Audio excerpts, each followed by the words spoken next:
होई अष्टमी का व्रत। यह त्योहार कार्तिक कृष्ण पक्ष अष्टमी को मनाया जाता है। इस दिन बच्चों की माँ पूरे दिन व्रत रखती है। इस दिन सायंकाल तारे निकलने के बाद दीवार पर होई बनाकर उसकी पूजा करें। व्रत रखने वाली माताएं कहानी सुने। कहानी सुनने के समय एक पट्टे पर एक जल से भरा लोटा रख ले। एक चांदी की होई बनवाएं और उसमें 2 चांदी के मोती डालें डलवाएं। जिस प्रकार हार में पैडल लगा होता है उसकी जगह चांदी की हुई की रोली चावल दूध बात से पूजा करें। जल के लोटे का एक सतिया काटकर एक कटोरी में सीरा और रुपए का बायना निकालकर तथा हाथ में 7 दाने गेहूं के लेकर कहानी सुने।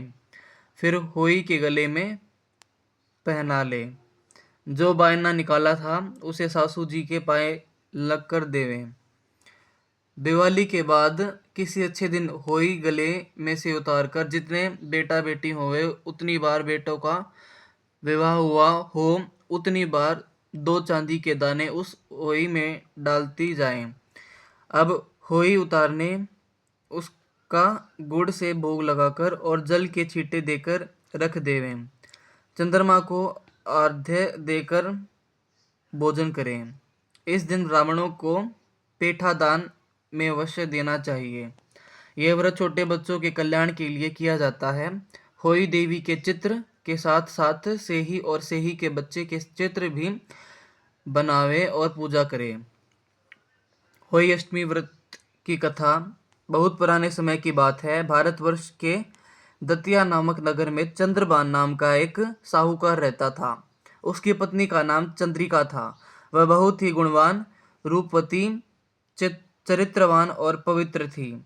उसे कई पुत्र और पुत्रियां हुई, परंतु वे सब की सब छोटी उम्र में ही थमलोक को चले गए। संतान के इस प्रकार मर जाने से वे दोनों बहुत दुखी रहते। वे पति पत्नी मन ही मन सोचा करते थे कि हमारे मरने के बाद इस वैभव का कौन अधिकारी होगा। एक दिन उन दोनों ने निश्चय किया कि सब धन दौलत को त्याग कर जंगल में निवास किया जाए। ऐसा निश्चय कर दूसरे ही दिनों सब घर आदि भगवान भरोसे छोड़कर जंगल को चल दिए। चलते चलते जब दोनों थक जाते थे तब बैठ जाते थे, फिर चलने लगते थे। इस प्रकार वे दोनों चलकर बद्रिकाश्रम के समीप एक शीतल कुंड के पास पहुंचे।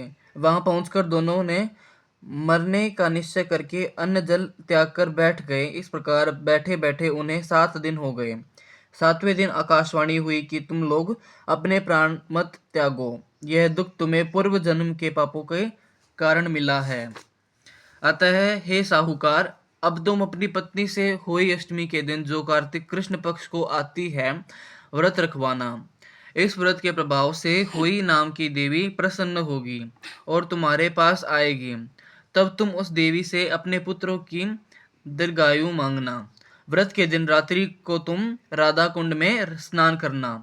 कार्तिक पक्ष की अष्टमी आने पर चंद्रिका ने बड़ी श्रद्धा से होई देवी का व्रत धारण किया और रात्रि को साहूकार राधा कुंड में स्नान करने गया। साहूकार जब स्नान करके घर लौट रहा था तो रास्ते में होई देवी ने उसे दर्शन दिया और बोले, साहूकार, मैं तुमसे बहुत खुश हूँ, तुम मुझसे कुछ भी वर मांग लो। साहूकार होई देवी के दर्शन कर बहुत प्रसन्न हुआ और कहा, माँ, मेरे बच्चे कम उम्र में ही देवी लोक को चल जाते हैं, अतः माँ दीर्घायु होने का आशीर्वाद दीजिए। होई देवी ने कहा, ऐसा ही होगा। इतना ही कहकर होई देवी अंतर्धान हो गई। कुछ दिन बाद साहूकार को एक पुत्र पैदा हुआ जो बड़ा होने पर विद्वान, बलशाली, प्रतापी तथा आयुष्मान हुआ। यदि किसी स्त्री का बेटा हुआ है तो बेटे का विवाह हुआ हो तो होई व्रत की समाप्ति उसका उत्सव करें। एक थाली में 7 जगह 4 पूड़ी और थोड़ा 2 सीरा रखें। इसके अलावा एक साड़ी और एक ब्लाउज 1 रुपया के साथ थाली में रखकर और थाली के चारों ओर हाथ फेरकर और अपनी सासू जी के पाए लगकर उन्हें दे दें। सासू जी साड़ी और ब्लाउज अपने पास रख लें। सीरा पूड़ी का बायना बांट देवे। यदि लड़की कहीं अन्य जगह है तो उसके लिए बायना वहीं भेज देना चाहिए।